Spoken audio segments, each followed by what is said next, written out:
Donc, bienvenue à tous et à toutes à l'édition 2022 du Colloque. Moi, c'est Henri. Moi, c'est Annika. Et aujourd'hui, on va faire une couple de choses. Qu'est-ce qu'on va faire? Bien, aujourd'hui, vous avez de la chance de rencontrer des professionnels de l'industrie. On est tous ici pour écouter, apprendre et surtout échanger avec ces derniers. Donc, on va avoir la chance aujourd'hui de créer des liens, de discuter de la place de la technologie et surtout de réfléchir à nos avenirs futurs. Donc, comme vous savez, pour ceux qui sont nouveaux, le colloque est organisé par le pôle numérique qui est composé de la technique d'animation 3D, la technique d'intégration multimédia et la technique d'informatique. Donc, pour ouvrir le colloque, je demanderai à Monsieur Sébastien Piché, directeur des études, de monter sur scène pour donner une courte introduction. Merci beaucoup.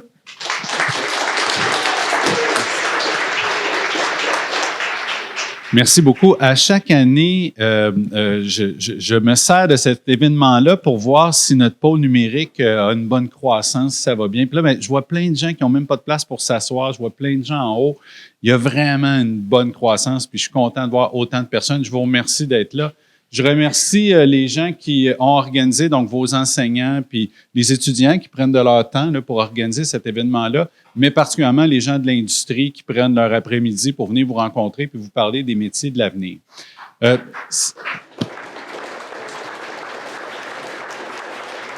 Ça donne drôlement. Ce soir, je suis au conseil d'administration du Collège de Bois-de-Boulogne et je vais notamment présenter des données par rapport au taux de placement en emploi. Et quand je regardais le taux de placement en emploi des diplômés du pôle numérique, il était l'an passé de 100 %. Ça veut dire que 100 % des étudiants diplômés ont obtenu un emploi dans leur domaine de formation ou ont poursuivi des études universitaires avec un taux d'accès quand même supérieur à 90 %. Donc, c'est vraiment d'excellents taux de placement. Et ça m'amène à quand même vous faire je vais me permettre, c'est correct Bruno, si je me permets d'utiliser cette tribune-là pour vous faire une recommandation. Parce que je parlais la semaine passée avec un entrepreneur qui a une entreprise dans le domaine du numérique et qui m'a fait une révélation qui m'a fait sourciller. Il m'a dit, parce que je lui disais quand même quelque chose pas qui me déçoit, mais qui me questionne, c'est de voir qu'il y a quand même un certain nombre d'étudiants qui ne terminent pas leur DEC. Donc, ils commencent à aller en emploi, il leur reste quelques cours pour terminer leur DEC, puis ils décident de ne pas le terminer parce qu'ils occupent déjà un emploi et ils finissent pas leurs études. Et c'est sûr que, comme directeur des études, j'aime mieux avoir des gens qui terminent leur diplôme et qui sont diplômés. Et j'en discutais avec cette personne-là, j'étais en congrès, puis la personne m'a révélé, mais moi, ça ne me dérange pas qu'ils n'aient pas leur diplôme. Ah oui, pourquoi? Parce que quand ils n'ont pas leur diplôme, ils ne sont pas mobiles. Ils peuvent plus difficilement se déplacer, ils vont plus difficilement se trouver un emploi chez un autre employeur, donc ça me permet de les garder, puis ils sont vraiment plus dépendants. Et là, mon Dieu, là, j'y ai pas dit, mais c'est horrible ce que vous dites là, monsieur, c'est épouvantable. Puis vous dites ça à quelqu'un qui vient du milieu de l'éducation. Enfin, bref. Manquait un peu de jugement probablement, là. Mais il reste que je me suis dit, il faut que je dise aux étudiants du pôle numérique, terminez votre diplôme. Ne soyez pas l'esclave d'une entreprise qui est contente que vous soyez peu mobile. Votre diplôme va vous donner de la mobilité. C'est vraiment important, là, cette mobilité-là. Donc, moi, je vous encourage à poursuivre vos études, compléter votre diplôme et à pouvoir vous ouvrir plus de portes, tout simplement. Bref, je vous souhaite un bon colloque aujourd'hui. Profitez-en bien et prenez le temps de discuter avec les gens de l'industrie qui sont là. Je fais un appel, on a besoin de places de stage, les gens de l'industrie. Là, c'est bien que vous veniez rencontrer nos étudiants, mais accueillez-les le plus tôt possible. C'est ce qui est bon pour eux, puis c'est ce qui est bon pour vous, pour votre recrutement. Merci beaucoup. Merci. Merci beaucoup, M. Piché.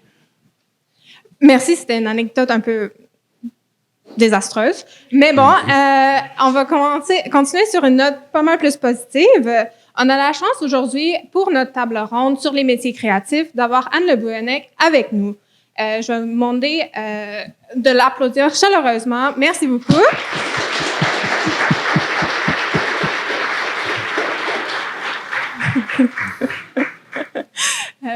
Merci beaucoup, Anne. On a de la chance de l'avoir parmi nous. Elle a de l'expérience dans les jeux vidéo, dans les films, dans les expositions digitales. De plus, elle travaille chez Synthèse, où elle est directrice de projet, où elle fait de la recherche sur les nouvelles tendances dans les métiers technologiques créatifs. Donc, je pense que ça va être une table ronde particulièrement intéressante, surtout avec nos invités qu'on a aussi ici. Donc, je vais commencer avec David Perron, compositeur senior de Sony Pictures.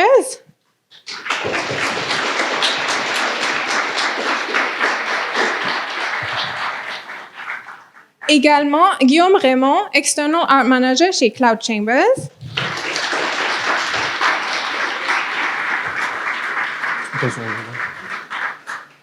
François Laure, professeur à l'École NAD.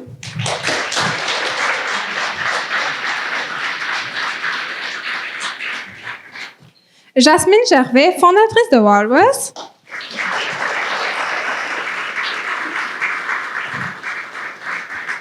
On a Sarah-Élise Berniard, game designer chez Phoenix Labs. Guillaume Cassel, directeur technique graphique chez Ubisoft. Miguel Angèle Martin, réalisateur de cinématiques chez NetEase. Et finalement, Pierre Rosin, chef de produit en intelligence artificielle chez Jacob.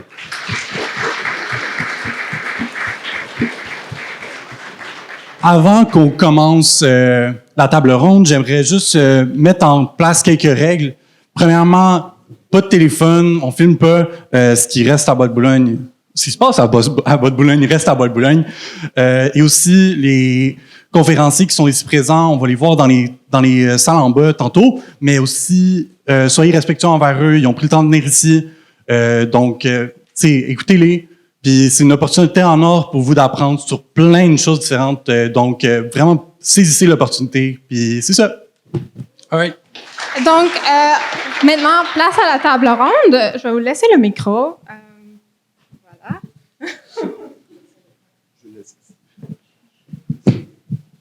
Allô? Ah.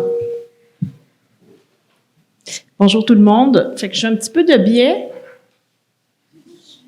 Bon, alors, mon nom est Anne Le Bouillonnec. J'ai travaillé plusieurs années comme productrice en effets visuels, en jeux vidéo, en expérience numérique, musée, immersion, show multimédia, etc.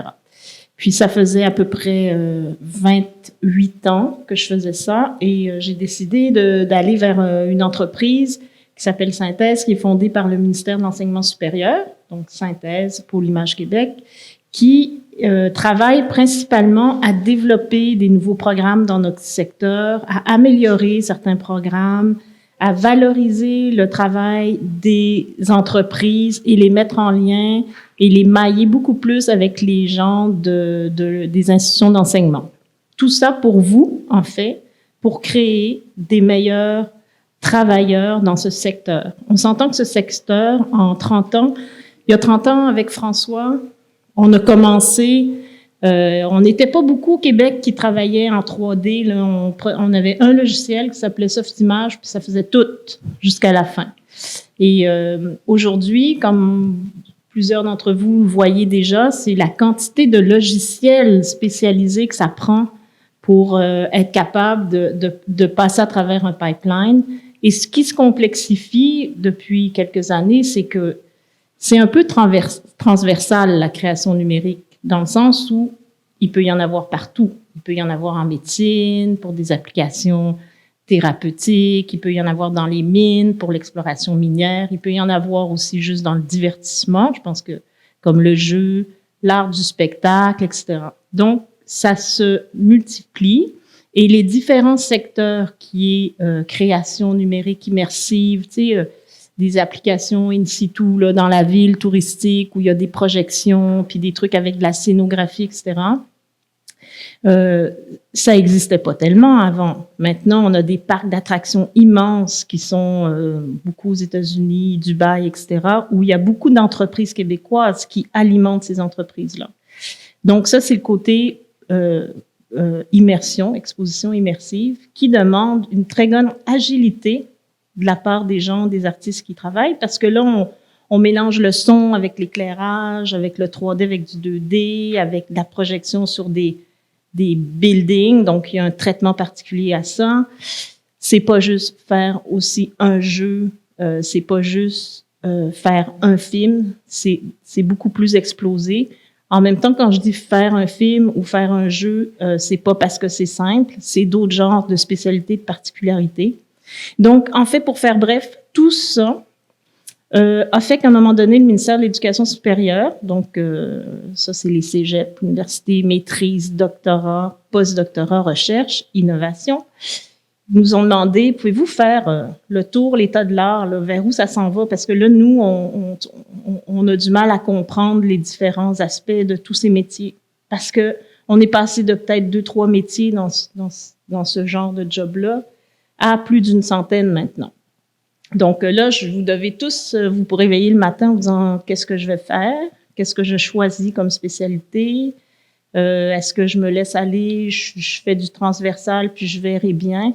Alors, je vais vous parler un peu d'une recherche qu'on a faite suite la demande du ministère qui était de essayer de faire le tour du jardin. Donc, on a interviewé une centaine d'experts, des gens comme ici, puis on aura passé des entrevues, là, ça a duré 1 heure ou 2, pour essayer d'extraire le jus de ce que eux voyaient. Nos experts québécois dans le milieu nous ont dit ce que eux voyaient pour l'avenir et l'importance que des gens qui finissent comme vous sur les bancs d'école, l'importance des compétences qu'ils doivent acquérir. Alors, je commence, je vais essayer de faire super vite, puis après ça, je vous présente nos amis, on va en discuter.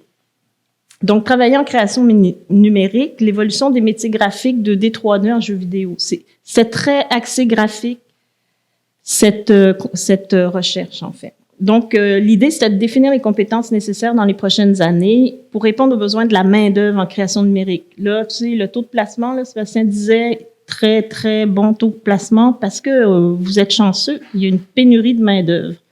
Nous, dans les années 80, début 90, c'était pas le cas, là. Nous, il fallait commencer à balayer le plancher, laver les toilettes si on voulait se rendre à côté d'un ordinateur. Fait qu'il fallait faire nos preuves. On nous disait, vous allez monter dans l'échelle, puis là, vous aurez la job que vous voulez. L'avantage, que vous avez aujourd'hui, c'est que vous êtes déjà sur le premier puis deuxième barreau de l'échelle quand vous allez commencer.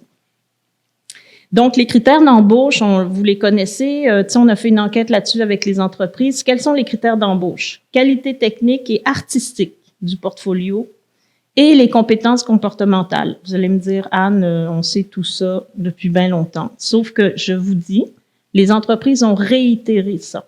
Et quand je leur ai demandé le soft skill par rapport au côté portfolio, qu'est-ce que vous choisissez? Ils m'ont dit, on va toujours choisir le portfolio.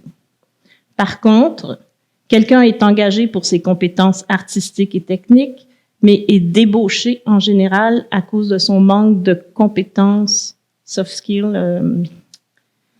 Comment on dit ça, là? Je trouve pas le... Hein? Professionnalisante. Donc, collaboration. Fait que c'est très important. Le portfolio doit démontrer le niveau de maîtrise technique et artistique aussi pour les postes avec une petite touche de spécialisation. Ce qu'on n'avait pas tellement avant. Avant, il y a 10-15 ans, tu pouvais être généraliste 3D. Là, on sent que les entreprises veulent vraiment un petit edge de spécialisation. Donc, vous n'êtes pas obligé de sortir comme étant le king des effets des simulations, là, mais que vous ayez quand même un pied dans l'étrier. C'est ce que les entreprises nous disaient. Bon, là, je vais aller vite parce que ça va prendre 4 heures là, si je vous explique tout, mais le besoin de main-d'œuvre. Les difficultés d'embauche des postes graphiques en ce moment pour les entreprises, c'est d'avoir des intermédiaires et des seniors. Fait que ce qu'ils nous disent, c'est pas vous autres. Mais avec les taux de placement, on se rend compte que les entreprises sont obligées de se rendre compte que là, tu peux pas avoir tout de suite là, le beurre, l'argent du beurre, la fermière et tout. Il faut commencer avec des juniors. Par contre, Ce que eux sont en train de faire, les entreprises sont en train de voir quel est le gap, parce que ce qu'ils nous disent, c'est un junior qui rentre, c'est rien. Là, je vous dis ça, c'est pas pour vous faire mal, là, mais c'est l'idée. C'est leur perception. Fait qu'un junior qui rentre, c'est rien. Par contre, nous, on est en train de faire un genre de cursus de compétences pour leur faire monter la marche où est-ce qu'on veut qu'ils rentrent. Fait qu'il y a un petit gap qui est reconnu entre les gens qui sortent puis les gens qui rentrent dans l'entreprise.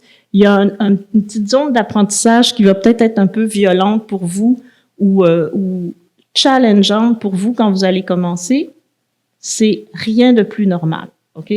Ça fait que mettez-vous pas trop de pression quand vous allez commencer. Je sais pas ça, j'ai pas réussi à faire ma shot à temps, mon asset a été repris 15 fois, c'est pas grave. C'est ça la courbe qu'on doit comprendre.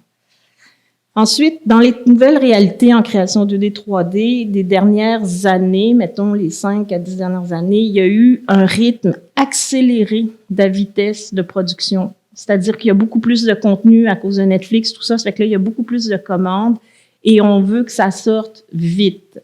Donc, il y a moins de temps à l'essai-erreur, essayer des choses. Il y a de la pression sur les pipelines, il y a de la pression sur les artistes et les programmeurs aussi pour que les boucles de production soient les plus courtes possibles, puis aussi, évidemment, les plus belles. Fait qu'on fait pas du cheap, là. Fait que là, il y a plein de designers qui disent, ben, on peut pas faire du beau en allant vite, mais là, c'est ça qu'on nous demande. Faites du beau et allez vite. Les changements technologiques, beaucoup de changements technologiques dans les pipelines. C'est que je vous fais une petite liste, là, vous pourrez en trouver d'autres même.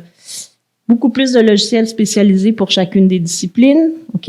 Houdini, vous avez comme Maya, il y en a qui prennent Blender, il y en a qui sont plus du côté de ZBrush pour l'organique, tout ça. Ça fait que tous ces logiciels-là en vertical, à un moment donné, il faut les mettre ensemble puis que ça marche au bout de la ligne dans une scène. C'est la même chose pour le jeu, une fois qu'on intègre ça dans le moteur de jeu. L'arrivée des moteurs de jeu en temps réel aussi a changé beaucoup des façons de travailler et des pipelines de jeu et les formations qui vont avec.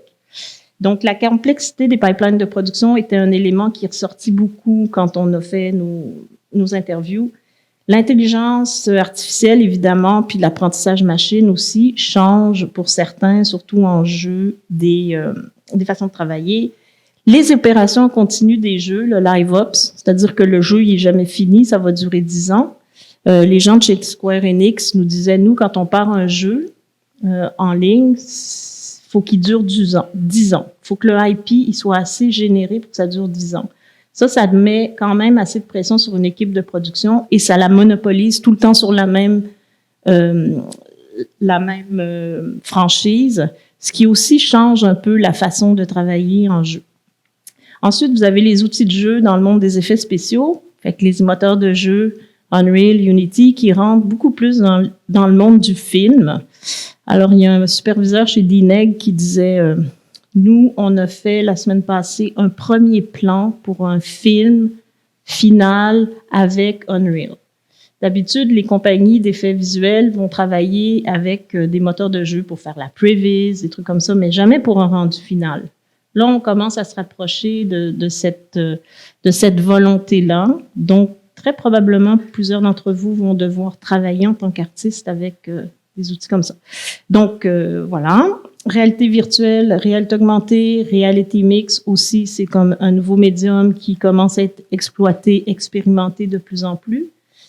Les expériences numériques immersives, là, tous ceux, je ne sais pas s'il y en a qui sont allés au Centre Phi voir les expériences numériques, par exemple, comme Infini, ou qui vont à la SAT voir des expériences d'art du cirque avec une projection 360. Donc, c'est toutes des nouvelles façons de distribuer et de créer des contenus qui vont demander quand même les compétences que vous apprenez en ce moment. Donc, vous avez vraiment comme le buffet chinois, là, maximum pour choisir votre métier plus tard.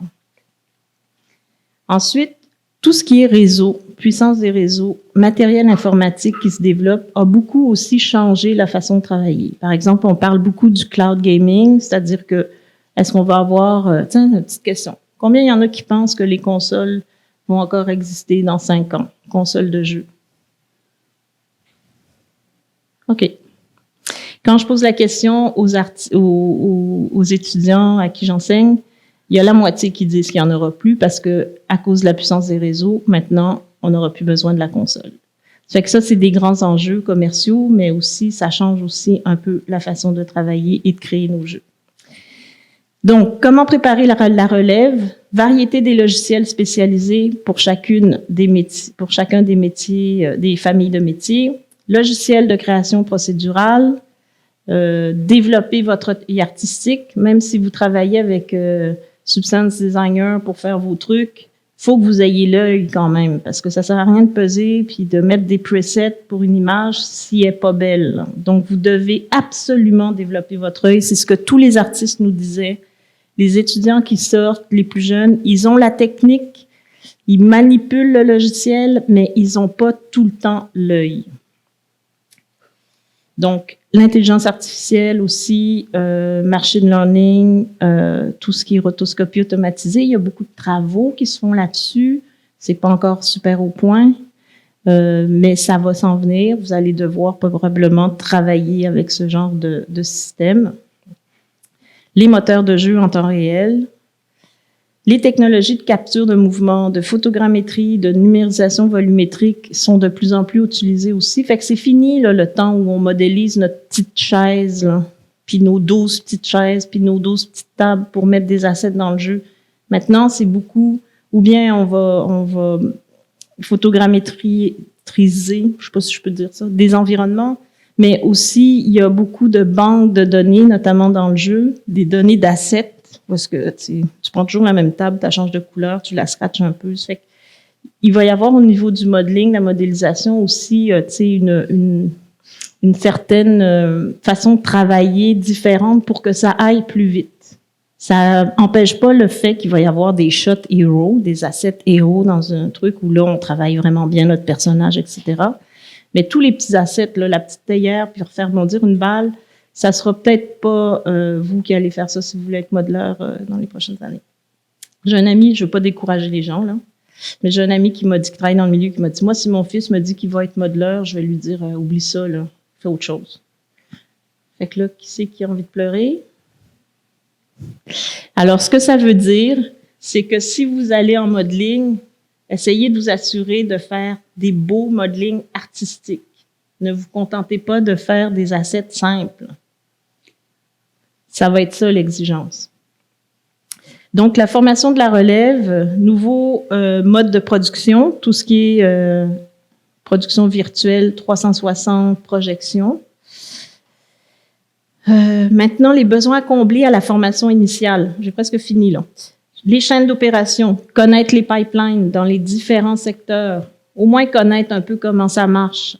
Différents types de production entre un jeu en temps réel 2D pour faire du live ops versus un AAA. Êtes-vous capable de faire la différence au niveau des pipelines? Comment ça va marcher? T'sais? Renseignez-vous là-dessus. C'est l'occasion cet après-midi de poser des questions. Les rudiments de la gestion de production aussi. Les bonnes pratiques au niveau soft skills, c'est important. Comment dire à notre collègue que son produit est vraiment pas à la hauteur. Il y a des façons de le dire. Il y a des façons aussi de le recevoir, même si ça fait mal. Mais dites-vous bien que les erreurs nous font grandir. Vous avez le droit, là, c'est vraiment l'époque où vous avez le droit de faire vos erreurs. L'important, c'est pas de la faire 3 fois, la même. Donc, les technologies de capture de mouvement, je pense que je l'avais mis, ça. Photogrammétrique et les numérisations volumétriques. Vous avez entendu parler peut-être un peu de la virtual production aussi. On parle de la disparition des fonds verts. Il va en rester encore un peu, mais c'est aussi des techniques qui rallient un peu le monde de l'éclairage en studio avec le monde de la projection 3D, de la capture aussi de mouvements. Fait que c'est un alliage, en fait, de différentes technologies qui se mettent ensemble pour avoir des nouvelles pratiques. Fait que c'est plus les gens en production qui font... On disait, les gens en production, c'est les gens qui tournent, puis les gens en post-prod, c'est les gens qui font les images après numérique. Ben là, on est en train de mélanger, on a renversé le gant. T'sais, les gens en numérique viennent sur les plateaux dire aux gens de, soi-disant, production, tournage, comment organiser leur set pour que ça marche bien. Donc, développer vos compétences artistiques, maîtrise l'analyse de l'image, maîtrise artistique et compétences artistiques et spécialisées, c'est ce que je voulais dire. Donc, spécialisation des programmes de formation et les besoins à combler en formation initiale, c'est aussi beaucoup de familiariser davantage la relève avec les réalités du travail de l'entreprise. Fait que c'est ça qu'on fait cet après-midi avec les 8 conférenciers. Donc, renforcez votre capacité d'adaptation au processus et structure organisationnelle dans laquelle vous allez entrer. C'est-à-dire que chaque maison a sa façon de fonctionner, puis il va falloir que vous vous adaptiez à ça particulièrement. Puis je vous dirais que selon les secteurs, c'est très différent. Vous pouvez rentrer dans une entreprise où c'est le chaos total et dans une autre entreprise où c'est assez rigide, très structuré. Vous avez même pas le droit de dire votre mot en réunion parce que vous êtes junior. Donc, voilà. Donc, messieurs, dames, derrière, je vais me tourner. Là. Je vais vous demander de vous présenter. Tiens, commençons par toi, Miguel. As-tu un micro? C'est toi? OK, bon, ben on va commencer avec Pierre. Alors, je vous demande de vous présenter. Après ça, on discute de ce que j'ai dit vite fait. Si vous n'êtes pas d'accord, c'est le temps de le dire. On va débattre. Parfait. Bon, bah, bonjour Anne. Bonjour tout le monde. Donc, moi, mon nom, c'est Pierre Rosin. Je travaille en tant que chef de produit en intelligence artificielle au Centre collégial de transfert de technologie Jacob. Donc, mon rôle dans ce centre, c'est de faire de la gestion de produits en intelligence artificielle. Donc, qu'est-ce qu'on fait? On aide des PME québécoises à développer l'intelligence artificielle dans leur processus, dans leur pipeline. On essaye de voir si justement il y a des opportunités à ce niveau-là. Les missions de notre centre, elles sont multiples. Donc, on fait de la recherche en intelligence artificielle. Comme vous savez, c'est un secteur assez nouveau qui se développe très vite, notamment dans le numérique ces dernières années où justement on a pu voir des modèles qui utilisent des images. Donc, on verra pendant l'atelier, ceux qui font l'atelier avec moi, vous pourrez voir ça. Mais vraiment, ça va très, très vite ces derniers temps. Donc, on essaye de s'accaparer ces technologies-là pour pouvoir proposer aux PME dans leur pipeline d'intégrer ces choses-là. Donc, on a aussi un mandat d'innovation en entreprise où justement on aide les entreprises québécoises à avoir de la croissance grâce à l'intelligence artificielle. Donc, il y a pas mal d'opportunités d'automatisation, mais aussi de création. Et enfin, on a aussi des mandats dans notre centre de diffusion où justement on essaye de démocratiser l'intelligence artificielle. En fait, il y a beaucoup de gens aujourd'hui qui pensent que l'intelligence artificielle, c'est comme les robots Terminator que vous avez vus dans les films. Alors qu'en fait, pas du tout.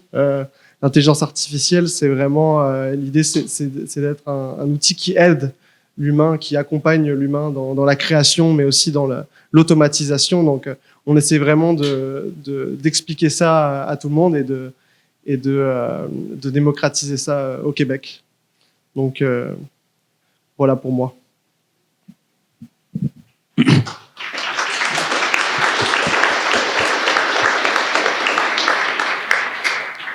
Salut tout le monde. Moi, je m'appelle David. J'ai une très jeune carrière en compositing, donc de 9 ans. Le compositing, c'est très jeune, c'est correct, jeune. Écoute, il y en a qui ont cet âge-là. Donc, je travaille principalement en compositing, en feature animation, donc des films un peu comme Toy Story, des choses comme ça. C'est ça, en gros, j'ai travaillé sur What If, la série de Marvel sur Disney+, puis en ce moment, je travaille à Sony Imageworks sur Spider-Verse 2. Donc, s'il y en a qui ont des questions sur l'histoire, je pourrais pas en parler. je peux cligner des yeux. Fait que si vous connaissez le morse, venez me poser des questions. Ça va me faire un plaisir de répondre à toutes vos questions sur ce qui est le feature animation, travailler en film d'animation, aussi en film de live action, un peu comme Thor. J'ai travaillé un peu sur Thor, fait que je peux répondre à ces questions-là, que ce soit l'animation, modeling, texture, lighting, compositing, c'est ma spécialité évidemment. Donc, si vous êtes intéressé là-dedans, venez me parler, ça me fait plaisir de vous répondre. Puis au plaisir de vous parler aussi pendant la présentation. C'est tout pour moi. Merci beaucoup.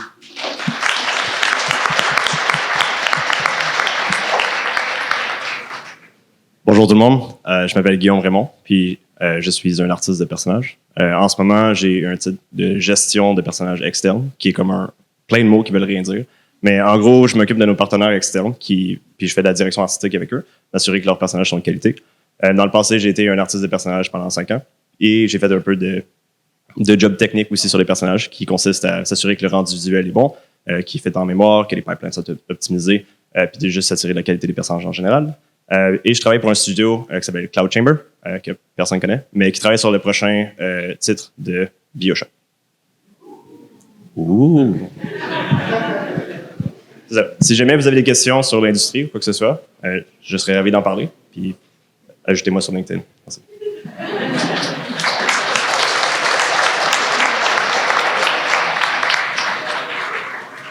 Bonjour, c'est François Laure. Je suis professeur à temps plein à l'École NAD ici à Montréal. Ça fait juste 1 an que je suis professeur à temps plein. Avant ça, j'ai travaillé 25 ans dans l'industrie des effets visuels ici à Montréal. Et j'ai aussi enseigné à temps partiel pendant 20 ans au NAD. Fait que j'ai comme changé ma job récemment. Je suis encore consultant en fait dans l'industrie à temps partiel. Donc j'ai travaillé j'ai étudié au NAD moi-même. Je suis diplômé du NAD en 96. J'ai même travaillé avec Anne en 2000. J'ai travaillé comme artiste CG généraliste, en fait, et je me suis spécialisé dans différentes affaires avec le temps. J'ai appris à programmer et j'ai commencé à faire des outils. Je suis devenu TD, j'ai été superviseur de plateau de tournage. J'ai fait dans les plus grosses compagnies, j'étais CG supervisor, VFX supervisor. Et dans les 5 dernières années, en fait, je suis arrivé dans une compagnie à un moment donné où j'ai chialé sur le pipeline qui marchait mal. Puis ils m'ont dit « T'as des bonnes idées, t'es en charge. » Fait que je me suis occupé de designer le pipeline chez Radio FX ici à Montréal. Alors, je suis maintenant un spécialiste de pipeline, un peu malgré moi.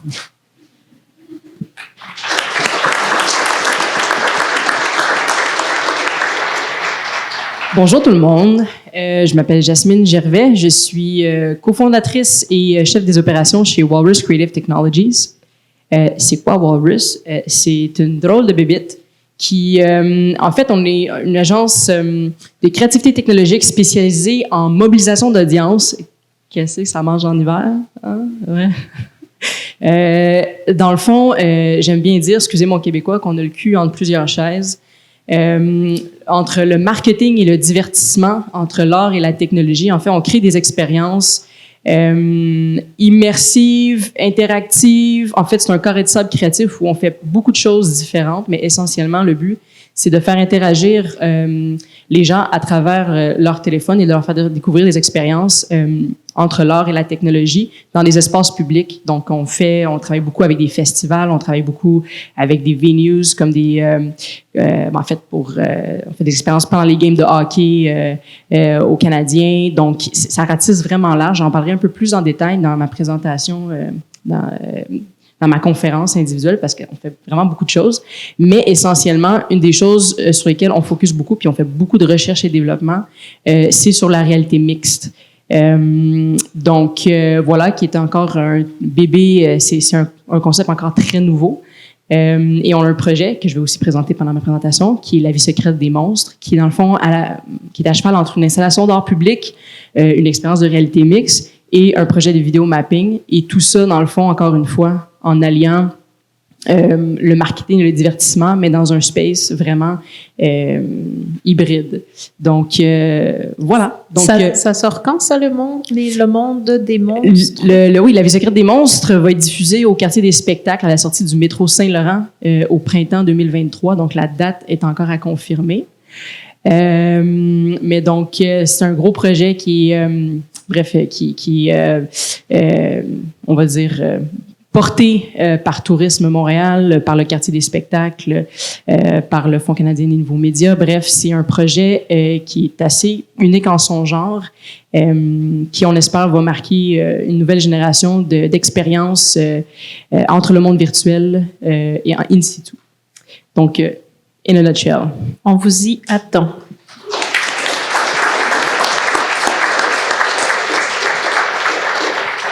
Wendu, je suis habituée par le micro. What's up? J'espère que vous allez bien. Sarah-Lise Bernier, je suis game designer chez Phoenix Labs. Ça fait pas longtemps que j'ai commencé ma carrière pour de vrai, 3-4 ans. En fait, puis j'ai commencé comme technical game designer chez Gameloft, qui se spécialise dans les jeux mobiles. Et ensuite, j'ai migré vers Phoenix Lab l'année passée, que c'est tout récent. C'est ça. Game designer, c'est quoi? C'est surtout ça que je vais essayer de vous expliquer, parce que c'est quand même un métier assez mystérieux pour les gens qui sont pas du monde du jeu vidéo. Ça fait beaucoup de choses, puis ça fait pas grand-chose non plus en même temps. C'est vraiment multidisciplinaire. Ça va dépendre dans quelle compagnie qu'est-ce que vous allez faire. Fait que je vais vraiment essayer de vous montrer qu'est-ce que je fais, puis mon parcours aussi. J'ai un parcours un peu atypique. J'ai gradué du Collège Bois-de-Boulogne en sciences humaines, ce qui n'avait pas rapport. Je suis allée étudier en psychologie après. J'ai fait un bac, je suis allée au doc. Puis c'est des expériences qui m'ont servi, même si je travaille pas là-dedans aujourd'hui. C'est quand même tout un background que j'utilise beaucoup dans le game design, puis j'essaie d'appliquer tous les jours à travers différents processus. C'est ça que je vais essayer de vous expliquer dans ma présentation, en plus du game design.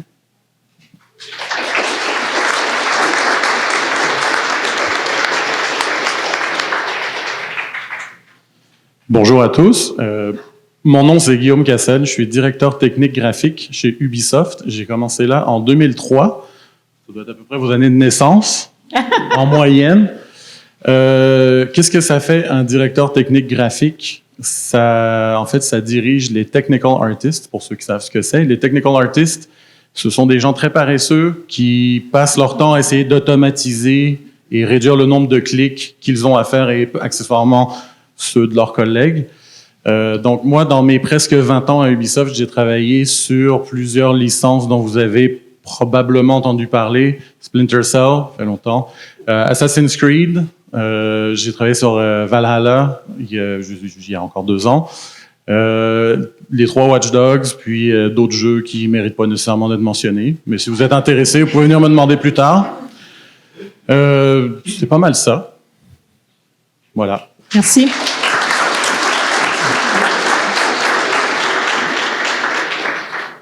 Oui, bonjour, mon nom c'est Miguel Angel Martin, je suis originaire de l'Argentine. J'ai étudié le cinéma, je me suis spécialisé en montage et j'ai fini les 2 diplômes pour supporter ce qu'on a dit au début de la présentation. J'ai dirigé beaucoup de vidéoclips, de music videos, de groupes de rock, beaucoup de courts-métrages et il y a 25 ans, en 97, je suis venu au Canada. Encore quelques clips vidéo, quelques courts-métrages, un long-métrage indépendant. Et à l'année 2000, j'ai commencé à travailler à Ubisoft en tant que réalisateur, monteur. Très peu de temps après, j'ai commencé à travailler comme réalisateur de cinématiques. Et en 2003, 2004, aussi votre année de naissance probablement. Et depuis, j'ai dirigé cinématiques. J'étais à Ubisoft longtemps, ça m'a mené à voyager un peu partout dans le monde. J'ai travaillé 1 année en Roumanie, 2 années à Ubisoft en Chine, 2 années à une autre compagnie en Chine, après 4 années à la ville de Québec. Et maintenant, je travaille toujours comme réalisateur de cinématiques. En général, avec des productions qui utilisent des captures de mouvement, presque la plupart. Seulement au début, keyframe, mais après motion capture, performance capture. C'est ça la présentation que je veux faire un peu plus tard. Et maintenant, je travaille comme réalisateur cinématique à NetEase Games Montréal. Donc voilà. C'est ça.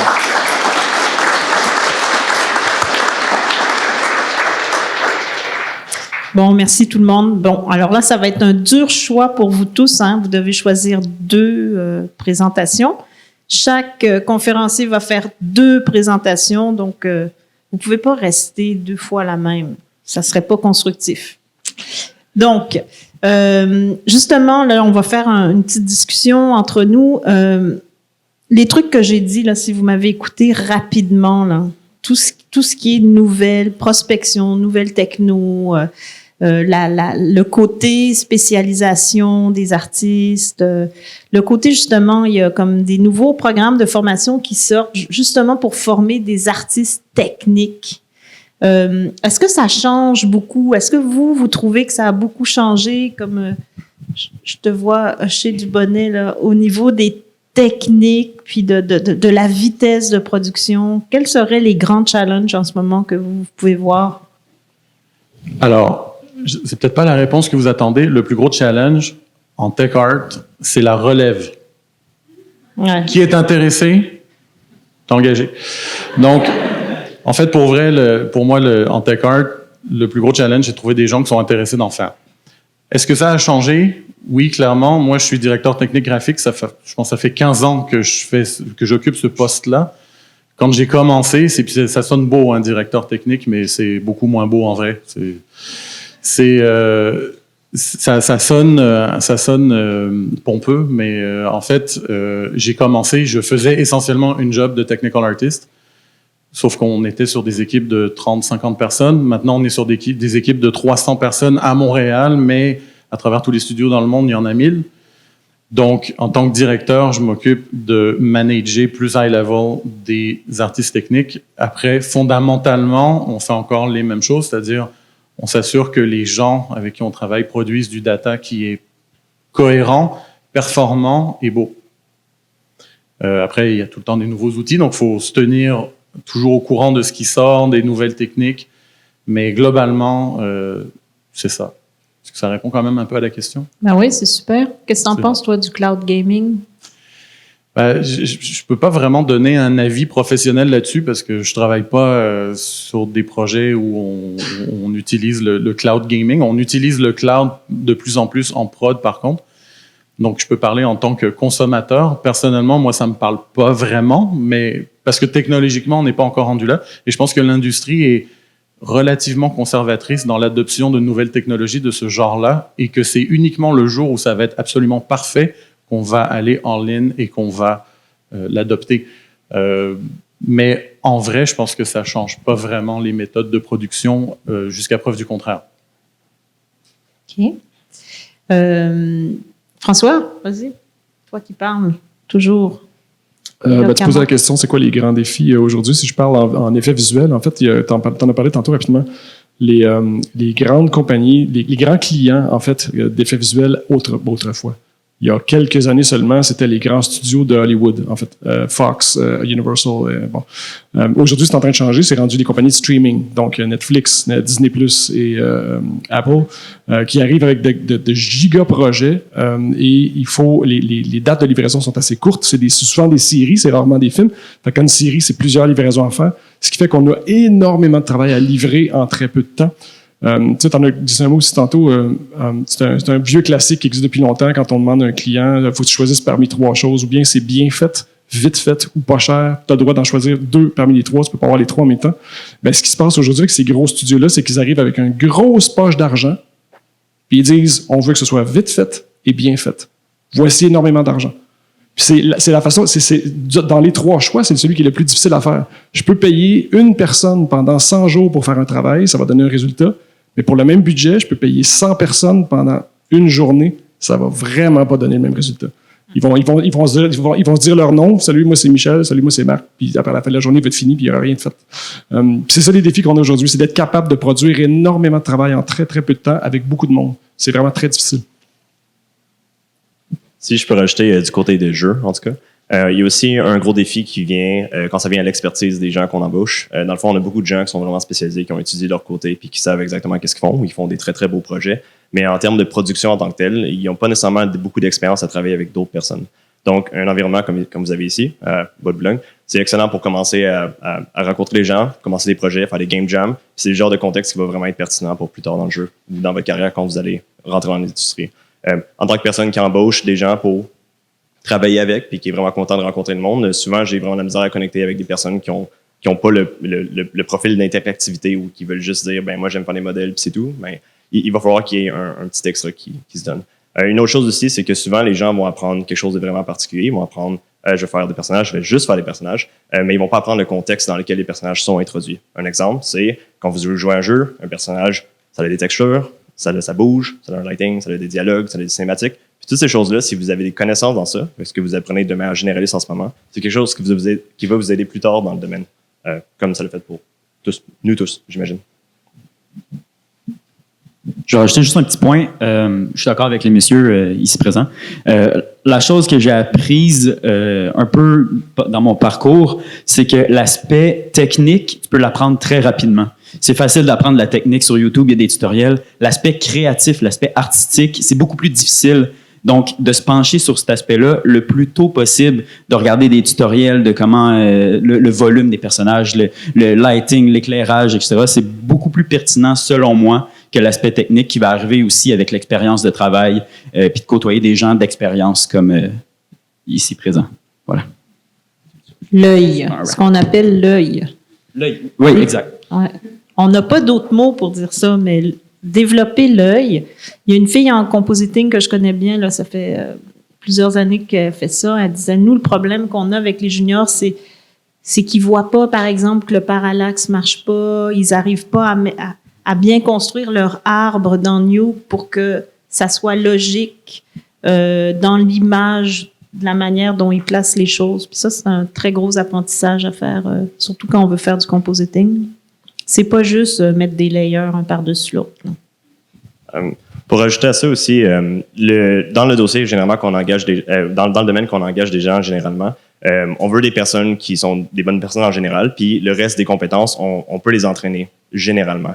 Le problème, c'est aussi des fois dans les studios AAA ou les grands studios, il va pas avoir beaucoup d'espace pour entraîner ces gens-là. Fait que ce que vous avez en ce moment, c'est non seulement une formation qui va être essentielle à votre parcours, à avoir les bonnes bases puis à comprendre c'est quoi les enjeux, mais aussi à commencer à travailler votre entre-genre pour que quand vous êtes rendu en entrevue, vous pouvez montrer que vous avez au moins un minimum des deux puis que le reste peut s'entraîner pendant la production. Nous, en fait, on appartient un peu à un type de projet de compagnie qui est un peu en marge de ce que l'industrie du jeu vidéo est normalement. Fait que moi, je m'adresse plus et du moins, je cherche peut-être à donner une réponse peut-être aux gens qui ont un parcours un peu plus atypique, parce qu'en fait, nous, c'est un peu ça. C'est-à-dire que notre contexte, nous, c'est dans un contexte de petite équipe, c'est-à-dire 15 à 20 personnes, extrêmement polyvalents, qui sont capables, en fait, de striver, qui recherchent, en fait, à être constamment dans l'inconnu, donc de jamais faire les choses de la même manière tout le temps, et qui s'intéressent à beaucoup de choses. Donc, on a beaucoup de profils très multidisciplinaires, donc des gens qui ont des parcours. Tu parlais d'avoir fait de la psychologie, d'être même d'aller au doctorat, dans le fond, avant de bifurquer en game design. Ce type de profil-là est extrêmement intéressant pour des projets qui sont en marge de ce qui se fait dans le mainstream, qui dénotent beaucoup de caractère. Fait que, tu sais, pour nous, encore une fois, on disait l'enjeu, avoir accès à des ressources intermédiaires seniors, effectivement, sans aucun doute. Mais quand on a besoin d'un junior, ce qu'on recherche, c'est quelqu'un qui va nous démontrer, dans le fond, ce goût-là de l'aventure, ce goût-là de dire, ben écoute, je suis un junior, évidemment, je ne fais que commencer, mais j'ai pas peur de pas savoir, j'ai pas peur de travailler avec des outils que j'ai jamais travaillé. Je suis autonome, c'est beaucoup ça aussi. Et je m'implique, je m'engage. Tu sais, on parlait c'est facile d'entraîner la technique. Ça, c'est l'expérience de travailler sur des projets, mais il y a rien qui remplace l'énergie et l'essence originelle de quelqu'un qui tripe sur ce qu'il fait, puis qui donne son 100%. Fait que d'ailleurs, les gens qui ont participé à l'organisation de cet événement aujourd'hui, du colloque, c'est le genre de choses qu'on remarque. Moi, sur un CV, je remarque les activités extrascolaires ou du moins les implications qui sortent de l'ordinaire. Donc, voilà. Fait que je mets une petite emphase là-dessus parce que pour nous, c'est important. On en reçoit là, des profils de juniors là, en masse, puis on veut-tu, puis on veut pas. Fait que c'est vraiment ça qui va attirer notre attention au-delà du portfolio. Miguel. Oui, je voulais juste supporter ce qu'elle a dit parce que la bonne nouvelle pour les juniors, quand ils rentrent dans une compagnie, c'est qu'ils ne sont pas obligés de démontrer absolument rien, de connaissances ou presque rien. Ce qu'il faut surtout, c'est démontrer, c'est l'intérêt à apprendre, l'intérêt à développer des choses. C'est ça qu'on cherche chez les juniors. Tu sais, donc, au moins le stress de démontrer que je sais quelque chose n'est pas là, il ne faut pas l'avoir. C'est juste ce que je voulais ajouter. Moi, je dis souvent, quand vous allez arriver dans une entreprise, vous regardez qui sont les leaders de votre équipe. Puis là, vous vous organisez pour être son meilleur ami. Vous serez toujours protégé. En cas de panique, vous pourrez l'appeler pour vous démerder. Et ça, si vous n'avez pas d'alliés quand vous allez dans une boîte et que vous travaillez, c'est là où est-ce qu'on dit « Ah, ben lui, il parle jamais à personne. En plus, il en m'a fait son plan. » Tu sais. Fait que avoir des alliés, très important. Donc, Sarah, as-tu envie de nous parler de ta psycho? Je peux parler de la psycho, si vous voulez, ou sinon, je sais pas trop. Maintenant, on parlait des plateformes, des consoles. Mettons, moi, c'est quelque chose que je suis confrontée tous les jours dans ma vie. Puis c'est un peu rapport avec la psycho. Dans le fond, comment qu'on utilise plusieurs consoles. On parle beaucoup de cross-platform en ce moment. Fait que je vais avoir un jeu qui va fonctionner sur la PlayStation, sur la Xbox, sur mon téléphone cellulaire, puis aussi sur mon PC. Ce qu'on se rend pas vraiment compte, c'est que le média vient vraiment modifier en fait l'expérience de ton joueur. Tu pourras pas faire le même jeu sur mobile comme que tu le fais sur PC ou même sur console, juste à cause de la taille de l'écran ou la manière que tu as ton input. Sur un téléphone, il faut que tu mettes tes joysticks. Si tu mets tes joysticks dans ton écran, ben, tu perds de la visibilité, tu perds des informations, tu perds des trucs. Tu sais, c'est vraiment plein de choses à prendre en considération puis à voir comment que ton joueur va interpréter l'information d'un média à l'autre. Fait que, ouais, un peu par rapport à ça, je travaille beaucoup là-dessus en ce moment sur mes projets actuels. Je peux pas en parler, mais c'est vraiment ça que je fais tous les jours. Là. Je suis dans des menus, je suis dans de la musique, je suis dans des... c'est compliqué. C'est plus compliqué qu'on y croit. Ouais, j'imagine. Donc, écoutez, on va commencer cette ronde de panel.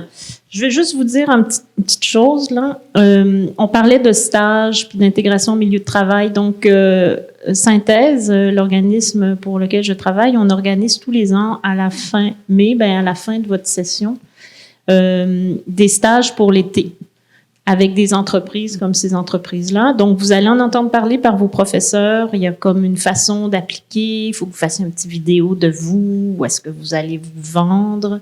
Et puis, nous, ce qu'on fait, c'est qu'on prend vos dossiers puis on les réfère aux entreprises qui, elles, vont vous rappeler pour... plutôt qu'aller travailler au Lavoto ou, je sais pas, planter les fleurs de votre grand-mère, ce serait peut-être cool que vous alliez travailler chez Ubisoft, par exemple, pour acquérir de l'expérience. Fait que c'est pour les 2e et 3e années et c'est pour l'été, en fait. C'est des stages de 3 mois, en général, rémunérés. Donc, le concours s'appelle Aristage. Vous allez voir dans les couloirs, il va y avoir des affiches, tout ça, puis vous pouvez en parler à Bruno, qui est très au courant du processus. D'ailleurs, Jasmine, elle a pris des stagiaires. Ubisoft a pris des stagiaires l'année passée. Toi, tu as fait un stage? Pas dans Aristage, mais tu as fait un stage, oui. Non, c'est très important, les stages. Ça vous donne vraiment une bonne idée de ce que ça va être, puis c'est très motivant. L'idée, c'est de garder la flamme, là, tu sais. Ça dure longtemps, une carrière, hein? 30 ans. 30 ans, François, il faut aimer ça en tabarouette, là, tous les matins, là, se lever, là, pour aller faire du pixel. Donc, je vous remercie. Puis, à tout à l'heure, en fait.